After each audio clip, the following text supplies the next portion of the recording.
So today we're going to talk about giving. And like 3 weeks ago, I had Zach Rowland come and preach.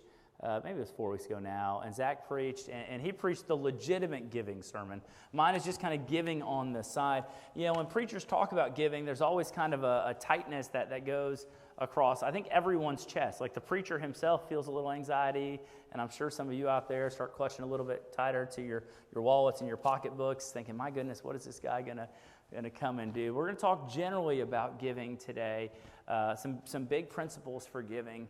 Hopefully it will encourage you as you go through our time together. We're in Mark chapter 14. We've been walking through the book of Mark. We've reached Mark chapter 14, and we're going to start right there at Mark 14, verse 1. Now it was now 2 days before the Passover and the feast of unleavened bread. And the chief priests and the scribes were seeking how to arrest him by stealth and kill him. For they said, not during the feast, lest there be an uproar from the people. So we begin this story, this talk, and we have this kind of like setting that's going to take place. And it's 2 days before Passover and the Feast of Unleavened Bread. And so we're getting right up to the time of Jesus' betrayal and his death. We know that that's coming because we've read ahead and we know what's going to happen at the end of the story. But you have these leaders, these powerful people, these people who have nothing to fear, yet they have everything to fear, right? They're seeking to arrest Jesus. They're seeking to kill Jesus. And the crime that Jesus has committed is what? He's in their way. Right, he's violating their convictions, what they think is how things should be done. And so he's just kind of in the way of their happy living. And so you have this class of people, of powerful religious people, right? And what are they looking to do? They're purposefully seeking to destroy Jesus because they're afraid of him. Fear is a dangerous thing, right? When we function our lives under fear, we make bad decisions. I was on lake or Cedar Creek Lake yesterday with my family. Most of my family isn't here. My son told me last night as I was getting ready to come back here to preach, he said, "Dad, can I come back? I really want to go to church with you." And I thought, how great is that my son really wants to go to church with me. And then it goes a little further, and his dear friend Doss Hasselbach was going to be in town, and he's like, "Oh, and Doss is also going to be there." And I was like, well, I feel a little bit less special. And he's like, oh, and my girlfriend is probably going to be able to go to church too. And all of a sudden I noticed like it may not actually be coming to church. That's the highlight there. But Hannah, it's good to have you here with us today as well. And so, I was at Cedar Creek Lake yesterday, and I was with one of my dear friends. He's a friend of mine from my last church, Josh Walton. And we're in the middle of the lake. My brother has a boat, and it's my brother and Josh and myself and about 9 kids are out there messing around in the lake. And we parked the boat in a little cove. The water's about 20 feet deep, and the kids are playing around in their life jackets, and we're swimming around them without our life jackets on because, we're tough like that, right? And we've been swimming for about 30 minutes, and so, treading water for 30 minutes is not easy. I don't know if y'all are aware of this, but so, you take a little breather every once in a while and go to the boat and hang out for 2 minutes, but then you've got to get back in the water. And so we've been doing this for about 30 minutes, and my friend, who's in substantially better shape than I am, which is hard to imagine, I know, but my friend who's in substantially better shape than I am, he looks over at this buoy, and it's probably from here to maybe the back wall of our sanctuary, and he's like, "Hey, I'll race you to the buoy." And I'm right in my mind, right, I'm going through okay, I can swim, I'm a fine swimmer, but I've been treading water for 30 minutes, so my energy level's already low. I'm going to swim to the buoy, but he's really a compelling sort of guy, so I'm like, awesome, let's do it. And so he beats me because, again, he's in slightly better shape than I am. But I get to the buoy, and all of a sudden, I'm at the buoy, and I look back, and the boat is that far away from me, and I'm in 20-foot deep water, and I'm like, I'm going to die. I'm going to die out here. My dear friend found a way to kill me in the lake. And I'm going through all the stories I've heard of adult men dying in lakes. And I'm like, it's going to be me. I'm going to be in a newspaper article somewhere. Some guy died at Cedar Creek Lake being an idiot. And so I had this it wasn't sheer panic because I wanted to be cool, right? But in my mind, I was like, I'm not in a good place. Safety is way over there. and I don't have any energy left. Now, luckily, we swam against the current of the lake when we swam to the buoy, and so like the lake did most of the work of pushing me back to the boat. But I was terrified, and in that moment of fear, like your mind doesn't work well. Right? When you're scared, your mind doesn't work well. And these leaders are scared of Jesus. They're scared that he's gonna take their power. They're not just scared of Jesus, though, they're also scared of the people. It's amazing how powerful people are so insecure. Right? And you can look at that in our politics today. Powerful people, right? If you go after a powerful person, man, their insecurity is right there on the surface. You're like, man, you're really thin-skinned. Right? Like you have all this authority and all this power. But if someone comes at you or criticizes you, you get really, really worried about it. And that goes all across the spectrum of politics. It's just kind of a nature of power. Powerful people who don't seem to have anything to fear live in great fear. And these people were tremendously scared of what Jesus could do, and they refused to give Jesus the honor and devotion that he deserved. Right? They refused. He did not fit for them, and so they feared him, and they wanted to destroy him and get rid of him. And then we have the story takes a turn. And we find this story starting in verse 3. And it says, and while he, that's Jesus, was at Bethany, in the house of Simon the leper, as he was reclining at table, a woman came with an alabaster flask of ointment and pure nard, very costly, and she broke the flask and poured it over his head.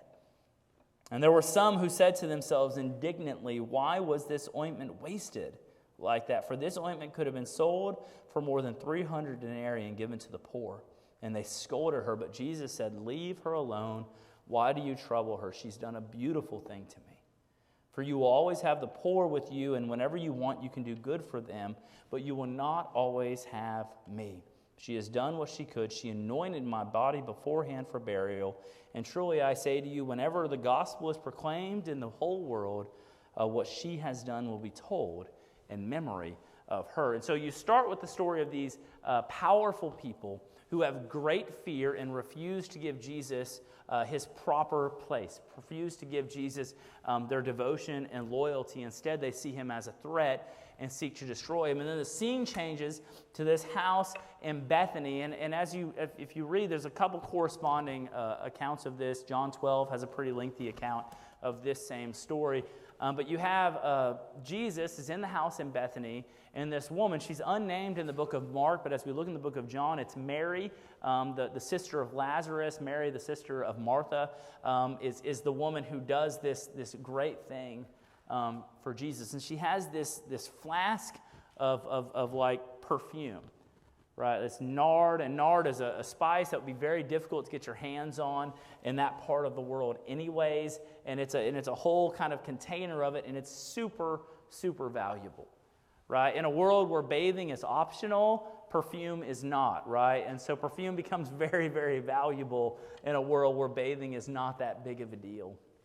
And so she's got this jug of this flask of it, and it's worth roughly 300 denarii, and that doesn't mean much to you, but roughly it's a year's wages, right? So I don't know what the average annual income in America is, 40 grand, 45 grand, but that's what it's worth, right? So like I know perfume is expensive even now, right? You buy a little jar of perfume and the price per ounce is pretty high, but imagine a $40,000 jug of perfume, and that's basically what it was, right? So it's roughly a year's salary worth of ointment and oil and perfume in a jar.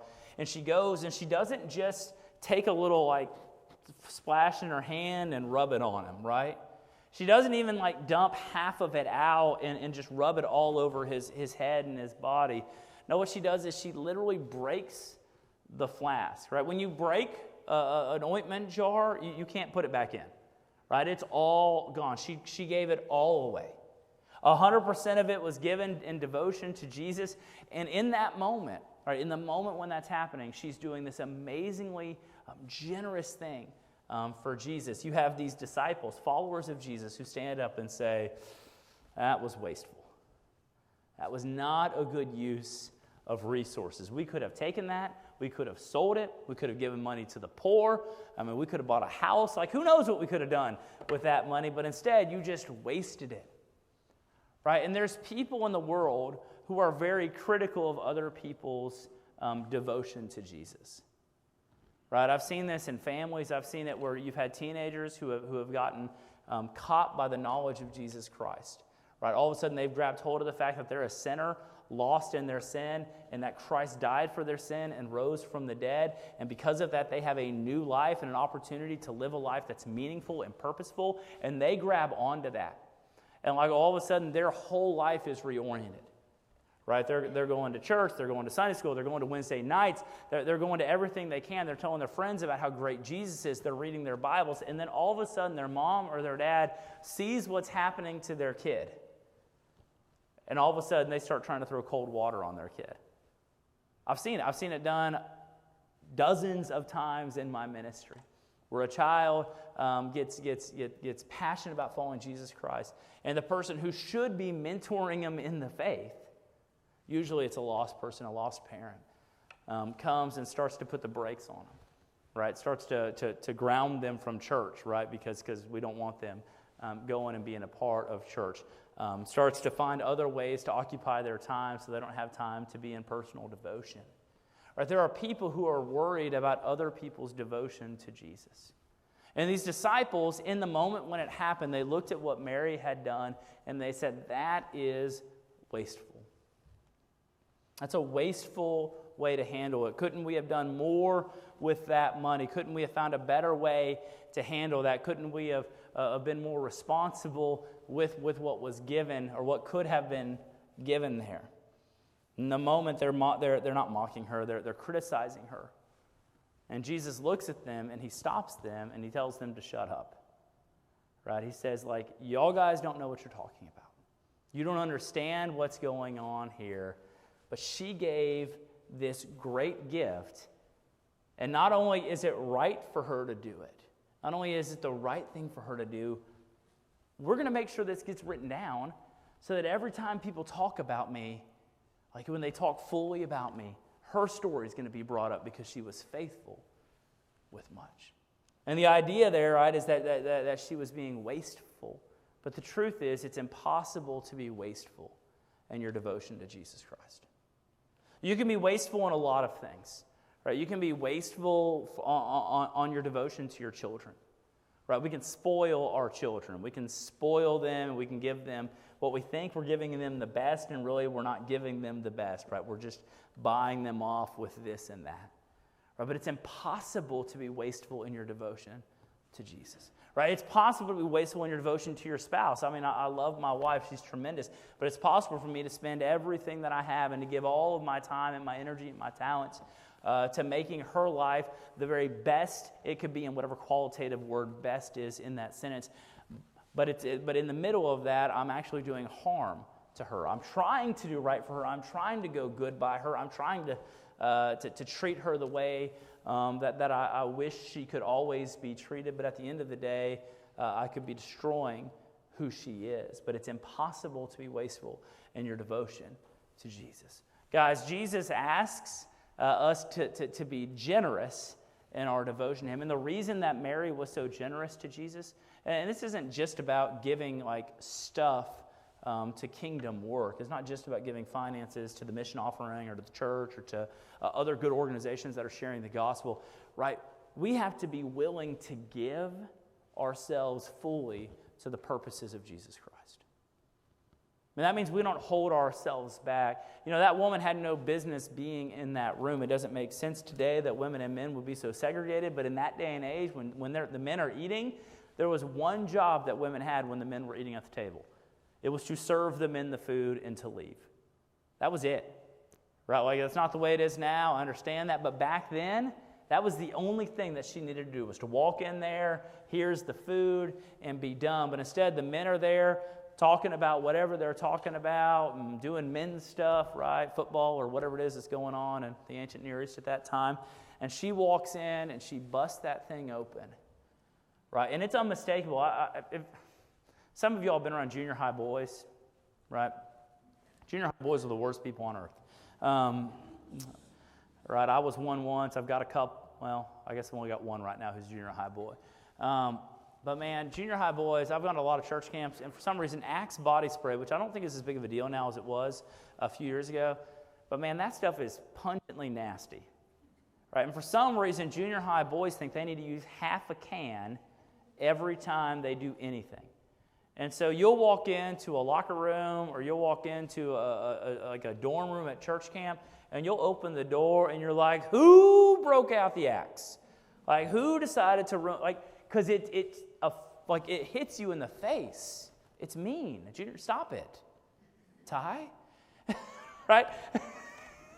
Right? Junior high boy, they don't understand. High school boys get a little bit better, but not they don't have it all figured out yet.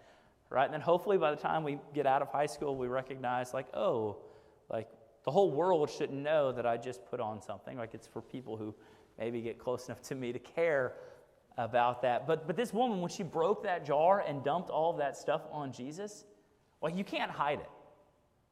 There's no like private devotion in that moment. If you were to walk down the road, you'd be like, something is going on. You ever like have someone barbecuing near you, and you're like, who's got the grill out, right? And you're looking around, checking your neighbor's backyard to see who's got the steaks on right now, because it's an unmistakable smell. That's what went on. When she cracked that thing open, everybody in the house and then going out from the house knew, whoa, something just happened there. And not necessarily something good, something stinky, but something just happened in that place, right? It was an unmistakable public act of service. And a lot of us, we like to do our things very privately, right? We think if I can, and I'm not against private devotion to Jesus. Dear Lord, please read your Bible, and I don't need to see a picture of it every time you do, right? But like some of us, we're scared to publicly love Jesus Christ, right? We might wear a cross around our necks. We might, if someone pushes on us, tell them that we attend a church somewhere at some time, right? But really, we like to keep that world kind of under the surface, because we don't want to offend other people.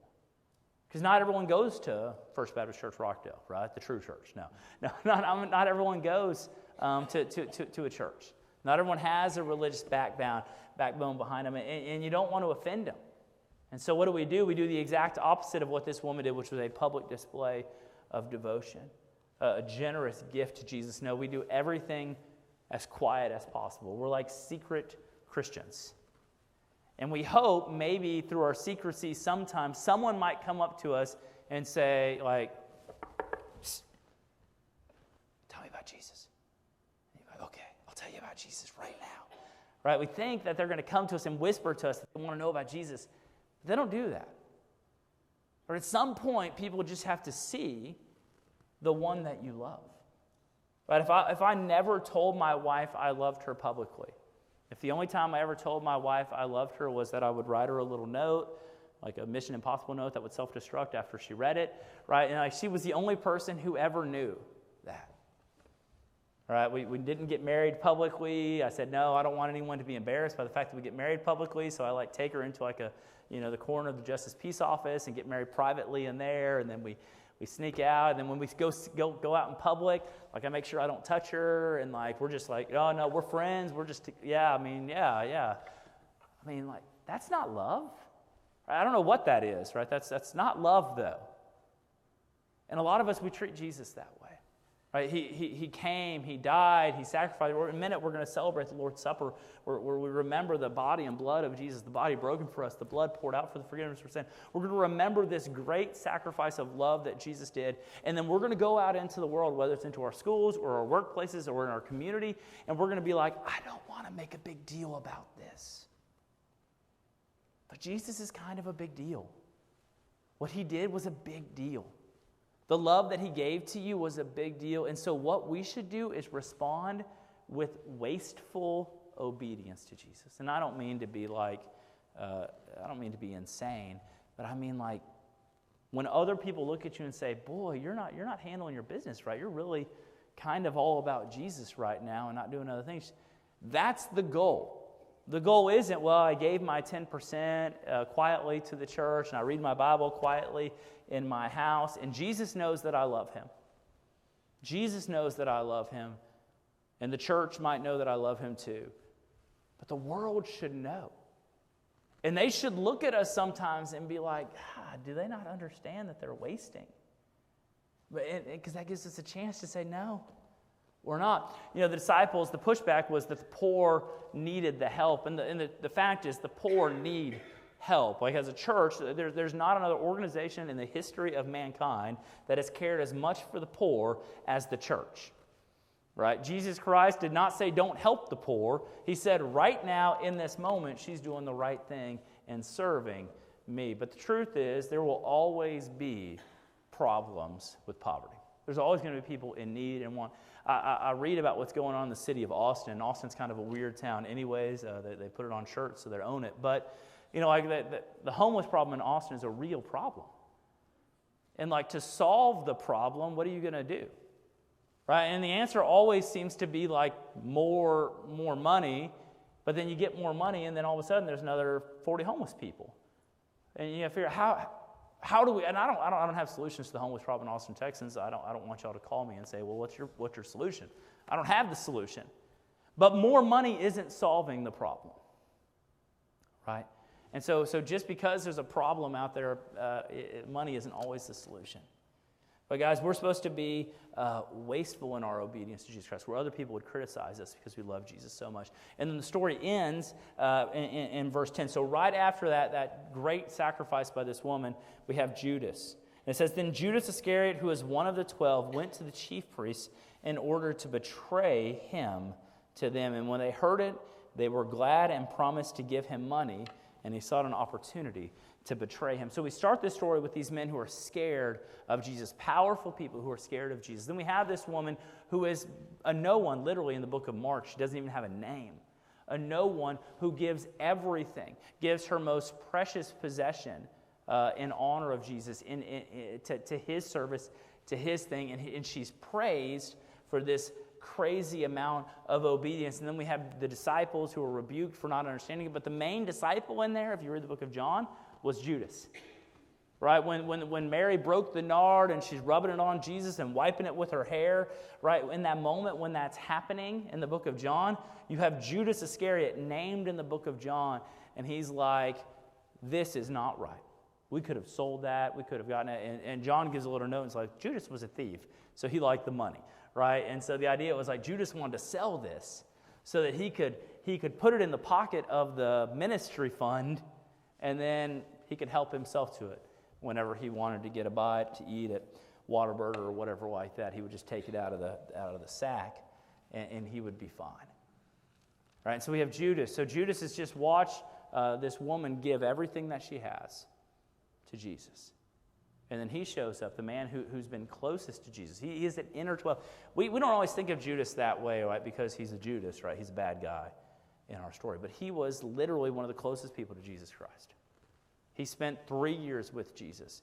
When Jesus sent the disciples 2 by 2 to cast out demons and to preach the good news of Jesus Christ, Judas was one of those men, and he probably had a fairly fruitful ministry as he did it.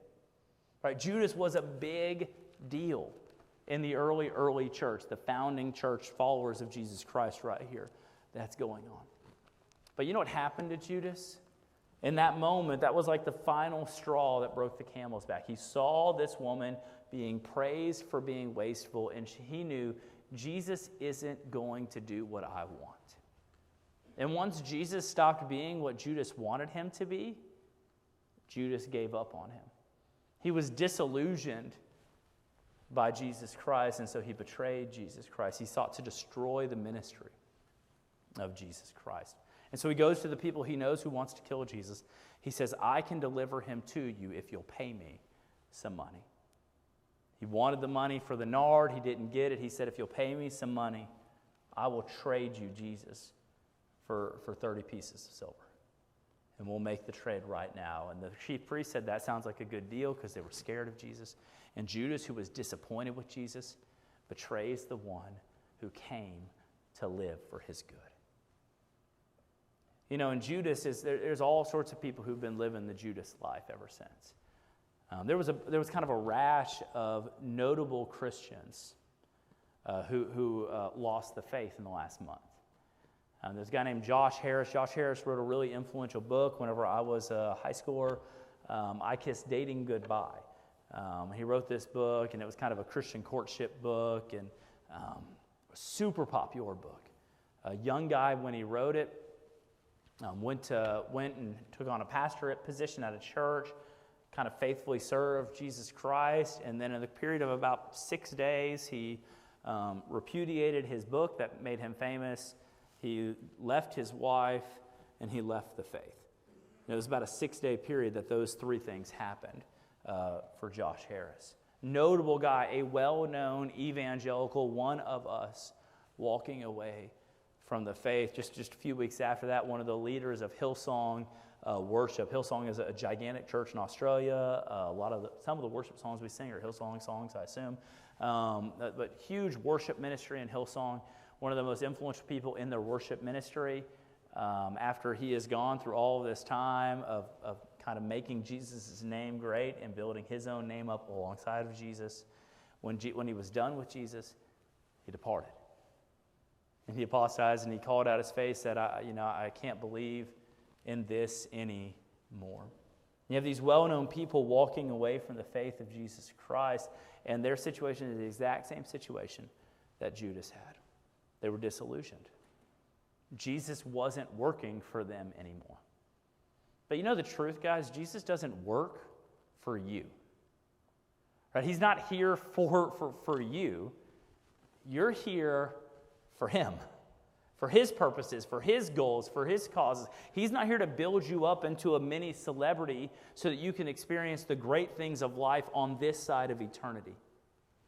And when you use Jesus as a stepping stone to build your life up, and you've been standing on Jesus to experience the good things of life, at some point Jesus is going to say, you're not doing what I want you to do. And in that moment, you have two choices. You humble yourself and you put yourself below Jesus Christ, or you throw Jesus off and say, no, Jesus, you're not doing what I told you to do. And you leave Jesus on your own. That's what Judas did. He was with Jesus all the way, and then when Jesus stopped working for him, the ends that Judas had in mind, Judas's end was probably to end up fabulously wealthy underneath the king of Israel, which was going to be Jesus. Jesus would establish himself as king. He would put the 12 guys underneath him as kind of like co-regents or underlings, and they would all be living off of the government graft. And Judas was going to get a big piece of that pie. He wanted that. He wanted to get his money from that. And when he found out that Jesus wasn't about that life, he said, I have no need for him anymore. And he sought to destroy Jesus. And you know what? It looked like he won. Right? It looked like this man who knew Jesus the best, who was in the inner circle for Jesus, right? It looked like he won because in chapter, he's going to hand Jesus over. Jesus is going to be betrayed. He's going to be crucified or tried and crucified. But you know what? You cannot destroy the work of Jesus Christ. No amount of high-profile Christians walking away from the faith can destroy the cause of Jesus Christ. No amount of regular people living the everyday life in the church and walking away from the faith can destroy the work of Jesus Christ, because Jesus' work will succeed. And Judas thought he was going to destroy the work of Christ. Josh Harris believes that he's on the right side of history as he walks away from the faith. The Hillsong guy believes that he's doing the right thing by dragging the name of Jesus Christ through the mud. But you know what? Jesus will win.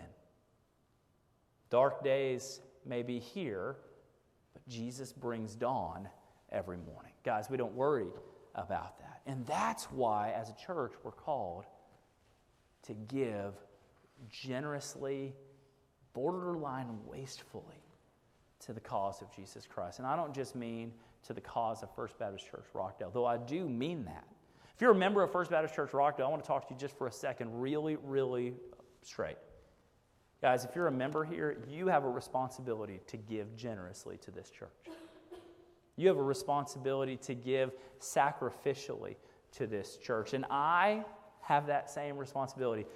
2 weeks ago, I'll just give a short little story. 2 weeks ago, I wasn't sure we were going to make payroll at our church. And we're still not positive we'll make payroll in the next 2 weeks.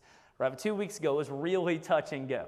Like, legitimately, Carolyn's running the numbers and like, I don't know how this is going to work out. And guys, here's how it's going to work when we don't make payroll. I'm not going to get a paycheck.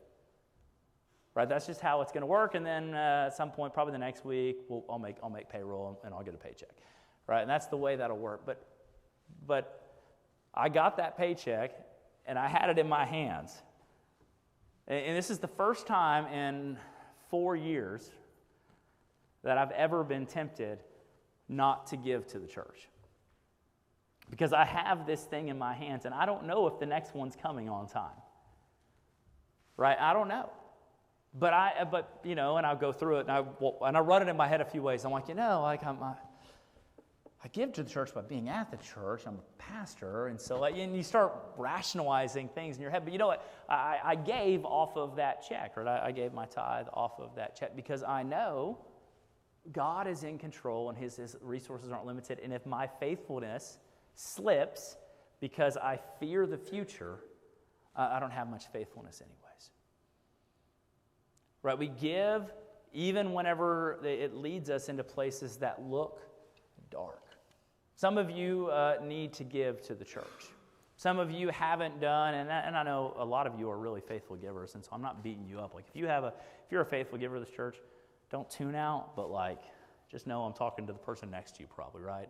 But if you're a member here, the expectation, part of membership, is that you participate in the ministry of this church.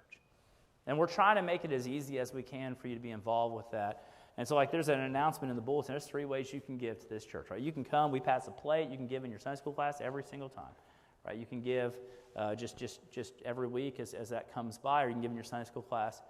You can mail a check in, right? We got people who auto-draft out of their bank accounts. Checks come in every month, or I don't know when they come in. Carolyn sees it. I don't even see the money, so I don't know if you give, so I'm yelling at all of you the same. Or you can give online, right? This just fired up, and this was really just for me because I have to give cash because I don't trust checks. Some of you really trust checks. I don't trust checks, but I do trust the internet more than a lot of you do. And so you can give online. You can give automatic bank transfer, right, straight out of your checking account, and it transfers over to the church. And you can go to the church website and click on that, and you can set that up. But if you're a member here, you need to be participating in the life of this church, right? Otherwise, you're not doing your part. But when you give, you should give to a point that it hurts. Like Zach said a few weeks ago, sacrificial giving is the goal, right? 5%, 10%, 2%. I don't know what a sacrifice is to you, but it should affect your life. You should have to make some changes to your life as you give to the sake of Jesus Christ. There's other places to give. We have the mission offering, which is right now going on. Give sacrificially to that so that the gospel can go forward. But guys, we need to give from our finances. Now, for the rest of you all not church members and church members, you can tune still in. Guys, giving isn't just about money. I want to say this real quick. If you're not a member here, I don't really want your money. I'll take it if you give it, but I don't really want your money. Right? You're not a part of this full on. But if you're a member here, I do want you to participate that way. But giving is more than money. Giving is also your time and your talent. And some of us, we refuse to even give just a little bit of our time and our talent to publicly be known as followers of Jesus Christ. That can happen through ministries of the church. It can happen through the Feed Rockdale ministry that we just wrapped up at the end of the summer. It can happen through helping out with Wednesday night youth or helping out with Sunday school, or it can happen outside of the church where you go and volunteer at a place like Place of Hope or the Rockdale Christian Services. You can go and serve and make Jesus' name great in our community. There's opportunities for you to get involved in Christian service. Right? And that's a way that we give back to Jesus Christ. Jesus gives us all the same amount of time every day, 24 hours every day. And we're called to live those hours for His sake, for His glory, and for His good. Guys, there's a lot of people out there who will criticize wasteful obedience. They'll say, why would you do that? Why would you give that? Why would you spend all of your time on that? But the truth is, there's no such thing as wasteful obedience to Jesus Christ when we're obedient to Him. If the object of your devotion is Jesus Christ, there's no such thing as a wasteful gift to Him. And the reason that is because He gave this gift that we're going to celebrate right here to us. He gave Himself, His body, and His blood for us.